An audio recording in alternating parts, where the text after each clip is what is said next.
Bom dia a todo mundo que está aqui mais uma vez acompanhando a nossa live aqui sobre eleições municipais e o impacto da internet nesse contexto. Hoje aqui, novamente aqui com o André Heller, né, que é o coordenador de toda a operação de eleições da Bytes.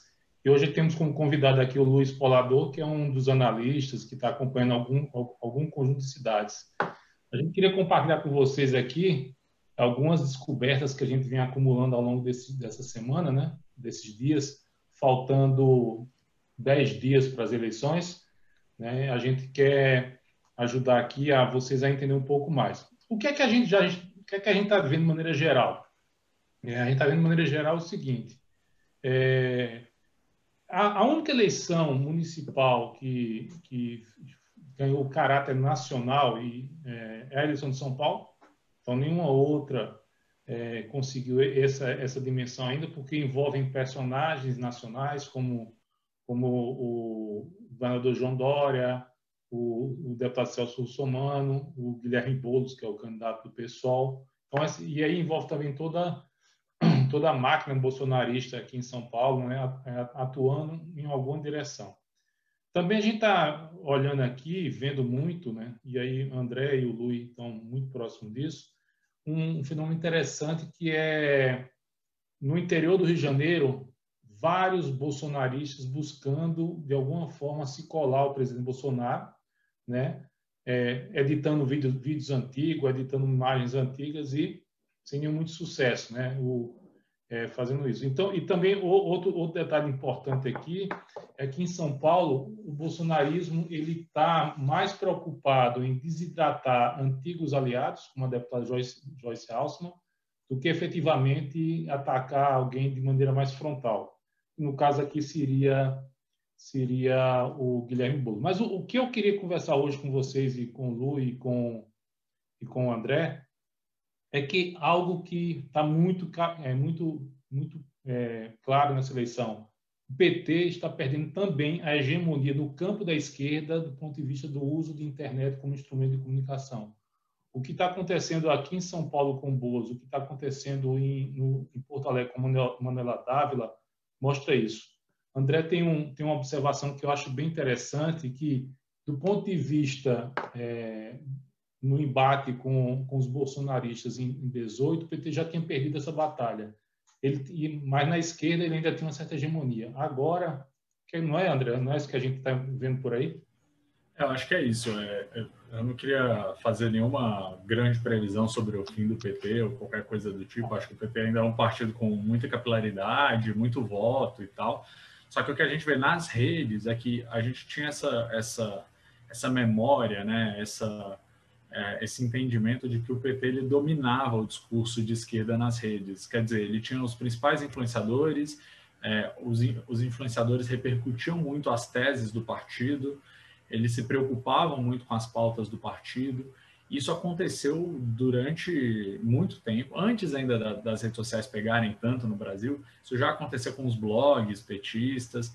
Com as redes sociais, eles ainda têm essa força, eles vêm muito forte nisso ainda na eleição de 2014 e depois no impeachment. E apesar de perder para a direita, a gente ainda vê na esquerda os petistas, ou as teses petistas, ou influenciadores que são simpáticos ao PT se destacando. E nesta eleição especificamente, a gente vê que na esquerda alguns candidatos se destacam mais do que os candidatos do PT, e justamente os candidatos do PSOL, em alguns casos os candidatos do PDT também. Então, eles passam a se destacar um pouco mais do que o PT, apesar do PT ter essa estrutura ali de influenciadores, de gente muito conhecida. Ela não é colocada colocada a serviço dos candidatos do partido. E a gente vê gente que se lançou ali candidato do PT para defender as pautas mesmo, às vezes nem tinha chance de ganhar, mas para defender o Lula, defender o legado do PT de alguma forma. E essas pessoas tendo absolutamente nenhuma atração nas redes sociais, não tem repercussão nenhuma, enquanto outros candidatos de esquerda conseguem fazer isso, mesmo que não tenham hegemonia, em alguns casos até tem, mas mesmo que não tenham hegemonia sobre o cenário geral, eles têm uma liderança bem consolidada na esquerda. O Lui está fazendo algumas análises de algumas cidades, né? E nessas cidades isso se destacou muito, né, Lui? É o caso de Florianópolis, Curitiba e Porto Alegre, as 3 capitais do Sul, né? Ô, Luiz, explica aí o que é que Oi. você está vendo. Agora, antes do Luiz colocar, acho que é importante ressaltar isso que o André colocou. A gente não está dizendo aqui que não está vaticinando nenhum fim do PT, mesmo porque, pela história política do Brasil, você vê que todo mundo pode se reinventar. Mas a grande constatação que o sistema analítico Bytes traz, os softwares mostram, é exatamente isso. O PT ainda está levando rede social muito a sério. Então, não entendeu qual é a dinâmica da política digital. Mas o Luiz pode explicar um pouco disso. Só mais uma coisa antes do Luiz falar também, Emanuel, só para a gente pensar assim, várias pessoas, a gente já viu outros partidos saindo dessa situação de obsolescência completa, assim, de se tornarem completamente obsoletos e depois se recuperarem, se reinventarem. Isso já aconteceu antes ainda das redes sociais, isso já aconteceu com o PFL, que virou DEM, isso já aconteceu recentemente com o PSDB. Tipo, o PSDB é um partido que muita gente declarou a morte dele em 2018 e, de repente, ele tem candidatos competitivos de novo. Então, evidentemente, pode acontecer com o PT, que é um dos partidos com maior base do país. Luiz, com você. No Sul, todo mundo vai pensar na Manuela Dávila, né? Mas eu acho que um caso que exemplifica mais essa perda de força do PT é no berço da Lava Jato, né, em Curitiba. Eles têm um candidato lá, que é o Paulo Opusca, que é um candidato completamente relevante. Ele tem 0,1% da atração nas redes sociais, então uma pessoa que não conversa com o público.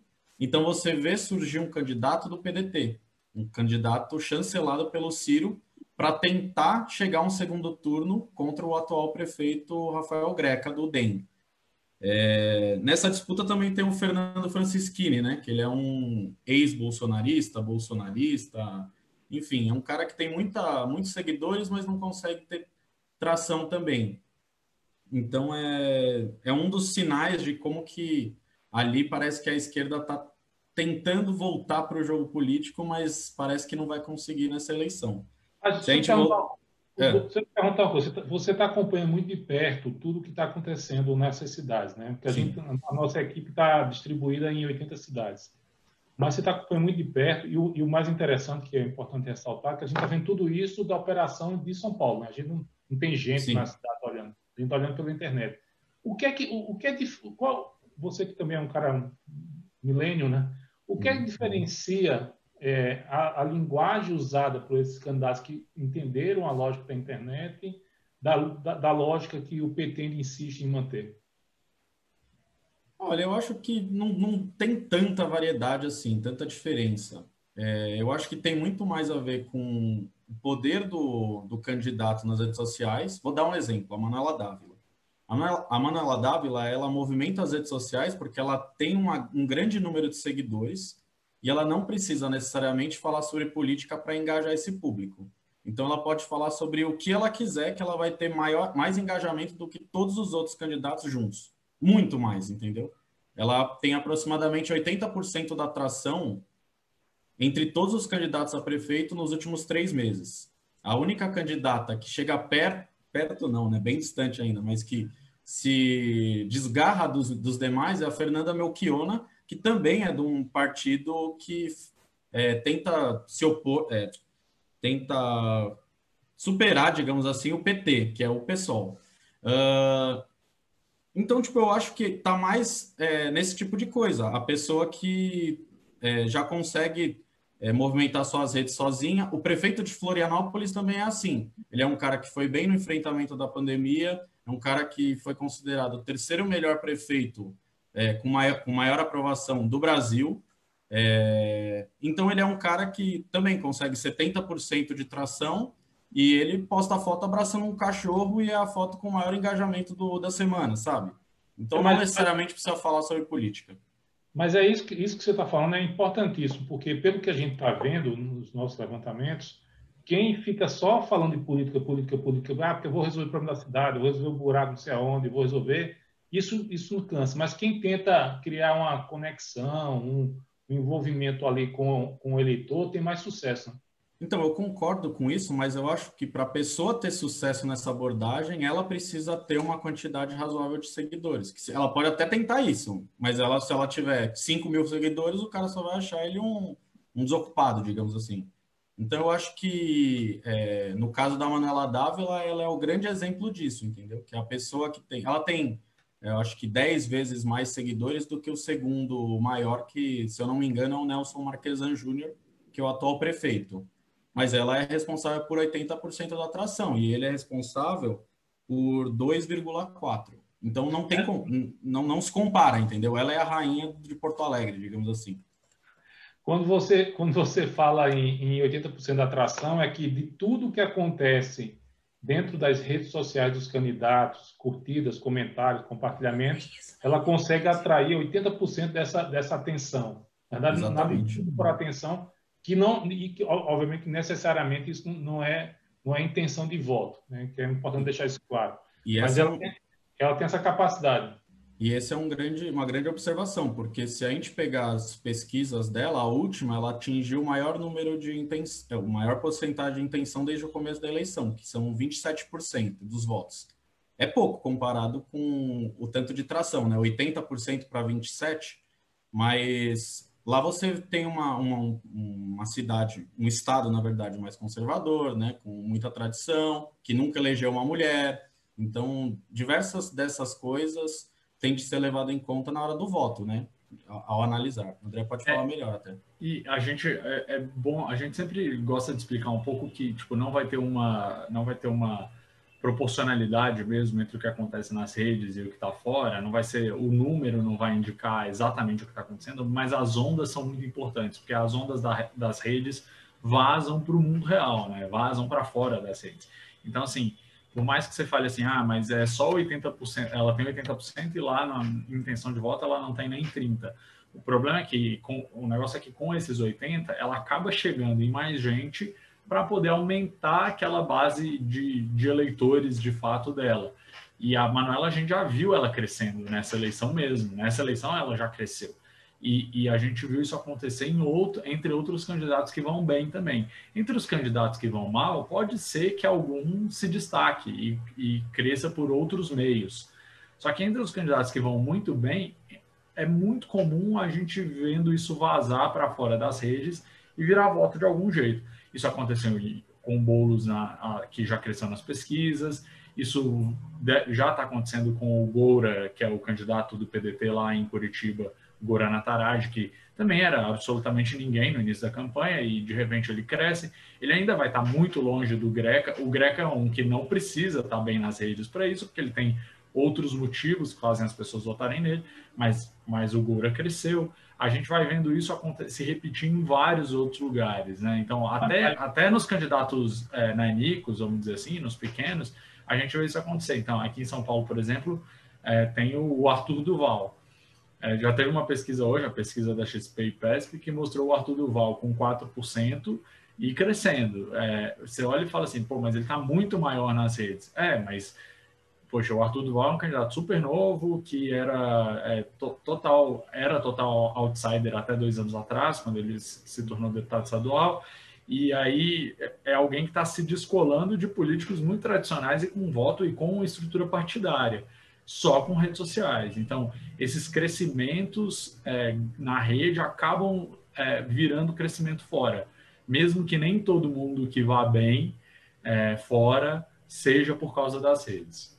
E tem 2 aspectos aí, André, que eu considero, que é o seguinte: o primeiro aspecto, essas pessoas, Manuela Dávila, o Boulos, a candidata do PSOL em Belém, a candidata do PSOL em Porto Alegre, elas estão crescendo, mas porque a empatia está sendo gerada não pelo partido, mas pela pessoa, né? Então, na verdade, o que a gente está enxergando aqui é que Manuela Dávila e o Boulos estão mostrando de maneira diferente que eles são do PSOL como se fosse uma consequência ser do PSOL e do PCdoB, mas na verdade a empatia está sendo gerada pelas pessoas, né?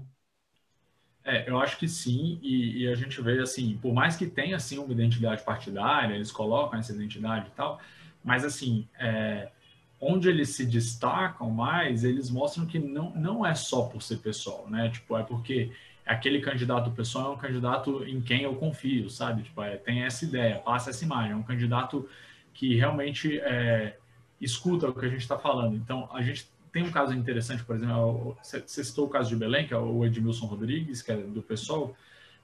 O Edmilson já foi candidato, aliás, já foi prefeito pelo PT em Belém. E aí ele aparece como alguém do PSOL, mas é um PSOL que não assusta, porque as pessoas não olham para o Edmilson e veem o PSOL. Eles olham para o Edmilson e lembram daquele prefeito que fez uma gestão bem avaliada anos atrás, assim, e que não, sei lá, não quebrou tudo, não acabou com a prefeitura, não. Então tem isso. E a gente vê uns casos, por exemplo, um que é bem emblemático também, eu acho que é o de Belo Horizonte, da Áurea Carolina. A Áurea Carolina está indo muito bem nas redes, mas assim, não tem espaço para crescer, porque o Calil é muito bem avaliado, e o Calil não está nem fazendo campanha e vai ganhar no primeiro turno, provavelmente. Tipo, ele nem faz campanha, e quando faz campanha, é meio que uma anticampanha, assim, é um negócio meio mal-humorado, porque ele meio que quer mostrar que ele não é político também. Então, ele fala que sorrisos todo mundo tem, mas eu sou o único prefeito sério mesmo, sou só eu. Mas assim, a Áurea Carolina, que está indo bem nas redes, inclusive melhor do que o Calil a maior parte do tempo, ela não só cria essa empatia com a própria figura, como se aproveita do PSOL para criar empatia também com outras figuras e tentar aproveitar ondas que acontecem, por exemplo, em São Paulo. Então, ela já postou foto com a Erundina, ela é colega da Erundina na Câmara dos Deputados, ela postou foto com a Erundina, mostrando que é esse tipo de pessoal que ela quer ser, né? Alguém que com experiência administrativa, com tranquilidade para governar, e tenta colar isso na imagem da Erundina. E é bem interessante que essas pessoas, como o Luiz bem colocou, não apareceram agora, né? Eles têm um background digital bastante razoável e eles estão plantando para colher daqui a 2 anos. Com certeza é isso que está acontecendo. E esse fenômeno está acontecendo com o PSOL mais especificamente com o PSOL, mostra que a esquerda, que sempre tentou vender a imagem de um bloco monolítico como um partido, agora vai ter que se acostumar aos eleitores gostando das pessoas, não do partido, né? Tá tendo uma personalização reversa. E Manuel, você falou do PSOL, mas eu queria destacar também que o PCdoB é um partido que faz um pouco isso. O PCdoB é um partido que a gente estava muito acostumado a ver como o vice do PT, né? Como partido na coligação do PT. Nessa eleição, tem algumas praças em que o PCdoB não tem nenhuma chance. No caso da Manuela, é óbvio, ela tinha mais recall, ela é mais conhecida, então seria ela a cabeça de chapa. Mas tem algumas praças em que o PCdoB não teria nenhuma chance, e mesmo assim ele prefere lançar alguém para poder fortalecer uma marca, para poder ganhar mais vereador, para poder voltar mais forte para deputado depois. Então, mesmo em lugares onde teria candidato do PT. É o caso de São Paulo, por exemplo, em que tem o Orlando Silva, que é candidato.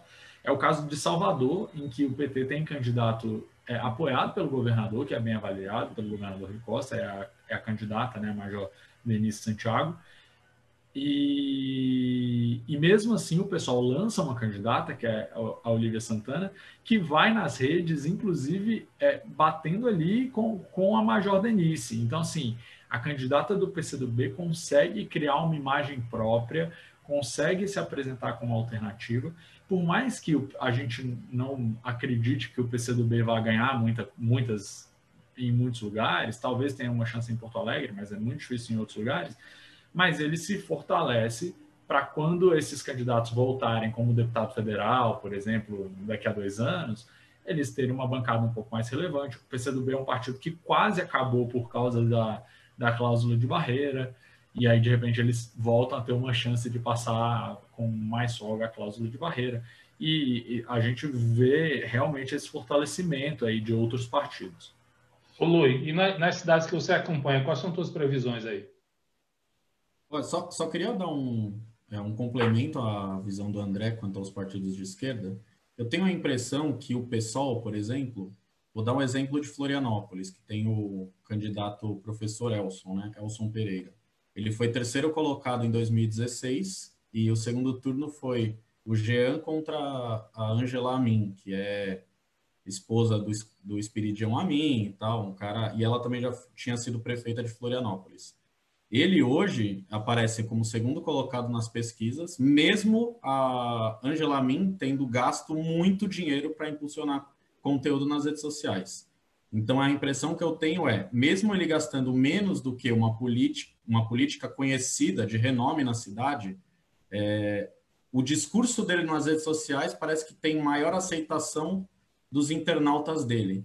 Então, o partido de esquerda ele tem essa facilidade. Por isso que a gente vê Fernanda Melchiona, Áurea Carolina, todas essas candidatas, esses candidatos do PSOL e tal, tendo uma facilidade maior de aumentar quantidade de seguidores, engajar mais, porque a impressão que dá é que os internautas estão esperando a movimentação deles nas redes sociais, que é o que não se espera da Angela Amin. Então, ela pode gastar o quanto de dinheiro for, aparecer o quanto de publicidade de campanha dela que for, não vai engajar, porque não é esperado isso dela.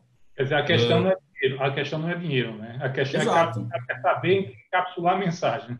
Exatamente. Não adianta você tentar correr atrás nas últimas 2 semanas para aparecer nas redes sociais, sendo que isso tem que ser feito em de 4 a 2 anos, enfim. É uma construção de base mesmo. Exato. Mas você está vendo, Luiz, você está vendo vários candidatos começar a aumentar o gasto em investimento publicitário em redes sociais nas últimas semanas? Essa análise de Florianópolis foi uma que chamou minha atenção, porque a Angela Amin, como eu já falei, ela tem 30 mil seguidores, é muito pouco. E ela estava gastando muito mais dinheiro do que o Boulos, por exemplo. Então, não faz sentido você gastar, digamos, 60 mil reais numa semana para impulsionar conteúdo no Facebook para uma população de 500 mil habitantes, entendeu? É um gasto muito grande. Mas dizer, isso... Até os marqueteiros não estão entendendo como fazer essa dinâmica, né? Porque eu estou vendo aqui, ó, já foram feitos desde agosto de 2020, 515 mil anúncios na biblioteca do Facebook e foram gastos 44 milhões de reais em anúncios.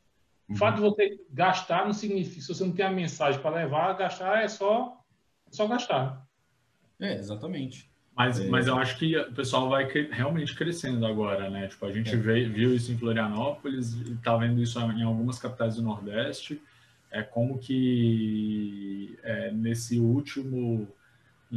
última corrida, e até tem um negócio aí, um fator que os candidatos também, se estão com a grana ali parada, é um jeito de gastar rápido, né? Porque também não adianta você gastar muito em outdoor. Aqui em São Paulo a gente até esquece que tem outdoor, porque aqui não pode, mas assim, em outdoor, em santinho, em material para distribuir, sendo que a campanha não está tão quente assim nas ruas e não adianta gastar tanto assim fora. E aí o pessoal despeja dinheiro no Facebook, mas também...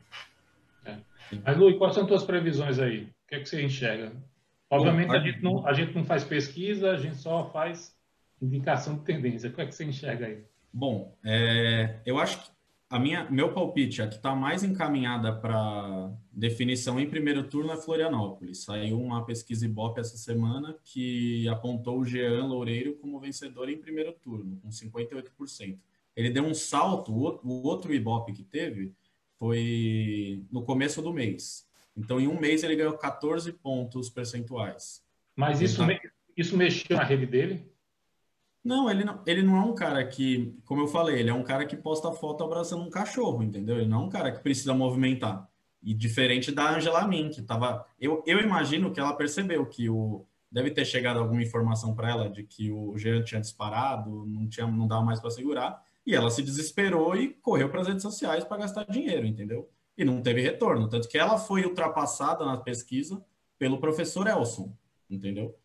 E então essa para mim é a mais definida, que tem mais indicação. Mas mesmo o cara não se movimentando muito na rede, por exemplo, tem um caso em Teresina, que é o Dr. Pessoa.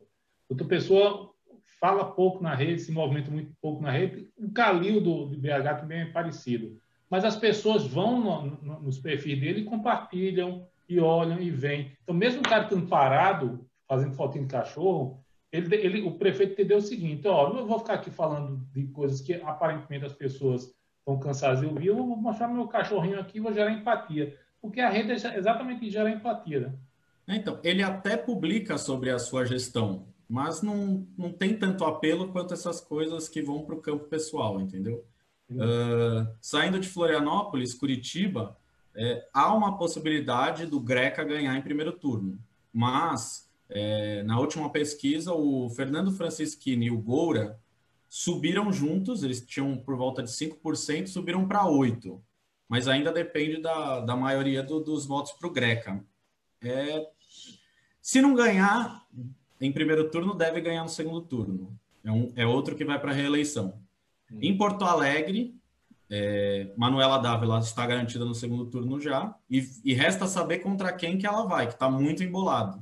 Os 3 candidatos ficam se revezando entre as pesquisas, que os 3 candidatos são o atual prefeito Nelson Marquesan Júnior, do PSDB, que enfrenta um pedido de impeachment, que pode sair na próxima semana, inclusive. O José Fortunati, que é ex-prefeito do PTB, perdão. Foi pelo PDT prefeito e hoje está no PTB. Exato, do PTB, que é o cara que tem mais força contra a Manuela Dávila, segundo as pesquisas, em segundo turno. No Datafolha, ele apareceu empatado com Manuela Dávila nas previsões, nas projeções para o segundo turno, e na última eleição, na última pesquisa Ibope, ele saiu perdendo, ele perdia para Manuela Dávila. E o outro é o Sebastião Melo, que é ex-vice-prefeito e do MDB. E eles estão tecnicamente empatados, então eu acho que isso vai ficar para ser definido no dia da eleição mesmo. Mas eu acredito que José Fortunati é o favorito para ir para o segundo turno.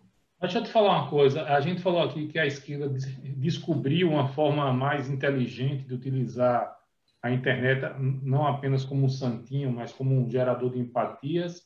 A gente já sabe que o presidente Bolsonaro e os aliados deles fazem isso muito bem há mais tempo. Ali pelo centro, os candidatos mais de centro ali, a gente vê esse tipo de descoberta ou é algo que só está acontecendo nas extremidades?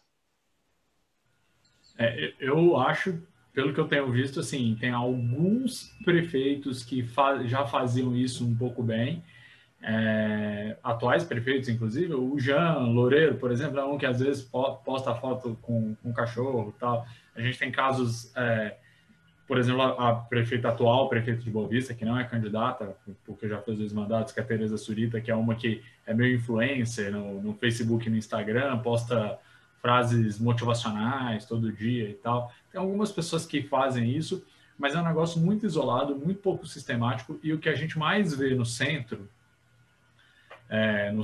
no centro-esquerda, centro-direita, assim, aí vou destacar para falar do Ciro daqui a pouco, mas assim, do centro-esquerda, centro-direita, o que a gente mais vê é que tem ainda muito candidato que não acredita em redes sociais, que não posta muito, que acha que não precisa, que acha que não... O PSDB cometeu esse erro em 2018, hoje a gente vê em alguns lugares voltando a cometer. É o caso aqui em São Paulo é um deles, o prefeito o caso do prefeito Bruno Covas. O prefeito Bruno Covas o prefeito Bruno Covas, ele ganhou uma potência ali no início da pandemia, que tudo que ele publicava tinha muito interesse, óbvio, porque as pessoas queriam saber da pandemia. E ele chegou um momento em abril que ele parou de publicar para só voltar a publicar, sei lá, em junho, julho. Ele não publicou nada nesse tempo. E aí, óbvio, né? Ele pode falar que não, eu estava trabalhando e tal, tinha coisa mais importante para fazer. Mas, assim, ele perde a oportunidade de capitalizar uma base que vai defendê-lo nas redes sociais. O Calil faz um pouco isso também. O Calil é um pouco excepcional, porque quando o Calil fala, o pessoal presta atenção. Especialmente quando ele fala porque ele é bravateiro, né? Ele fala coisa para chocar e tal. Mas, assim, mesmo o Calil posta 1-2 vezes por semana, assim. E olha lá, tem semana que ele não posta nada. O que eu acredito é o seguinte: um gestor público não pode abrir mão e não pode desacreditar de uma ferramenta de comunicação onde ele passa a informação diretamente para o cidadão. Não tem mais luxo para isso. Tanto por isso, como esse centro está muito apagado em relação ao uso de redes sociais. O que a gente vai ver é muita gente que, tanto a esquerda quanto a do lado mais conservador e barra direita, vai parecer melhor. Não existe mais, não tem mais espaço para política analógica, não tem mais espaço para política analógica. Ô, Manuel, e aí eu ia comentar só que eu falei, vou falar um pouquinho depois do Ciro. O PDT, a gente tem que acabar. O PDT é um partido que conseguiu entender essa necessidade na eleição do Ciro. E na eleição do Ciro, o Ciro construiu um pouco essa base. Ele tinha algumas páginas, Cirão Sincero, Cirão Trabalhador, sei lá, umas coisas assim, que o PT já tinha há um tempo, em que o Ciro começou a criar essa base. E hoje em dia, pode fazer um teste, se alguém quiser em casa aí fazer um teste, eu não posso fazer, porque eu não vou ficar falando mal de ninguém aqui nas redes sociais, mas fala mal do Ciro no Twitter, que vai aparecer gente para defender. O Ciro criou um pouco isso. Ainda é um pouco pequeno, perto do que já foi o PT, perto da direita e tal, mesmo que o PSOL, ainda é um negócio menor, mas você já vê essa preocupação. E aos poucos ele está tentando cimentar mesmo essa base. E óbvio que ele está mirando, ele está visando a 2022, a candidatura do Ciro em 2022. É óbvio, ele é um candidato natural, já pela votação, que não foi tão grande, mas uma votação expressiva em 2018, e ele percebeu que ele precisa das redes para poder ganhar. Quer dizer, então a gente tem o PDT, o PCdoB e o PSOL que estão conseguindo dar um pouco essa volta no tempo perdido, e o PT ainda tentando entender o que é que faz, como faz e aonde vai fazer. Mas, com isso aqui eu acho que a gente encerra aqui a nossa conversa. Luiz, obrigado aí pela tua participação, André. A gente volta semana que vem, e na semana que vem, como é a semana da eleição, nós vamos fazer 3 edições, né, dessa conversa aqui. Então, a gente vai ter, a gente vai fazer edições um pouco mais longas para a gente tentar ajudar todo mundo a entender esse fenômeno da internet na eleição. Obrigado a todo mundo, hein?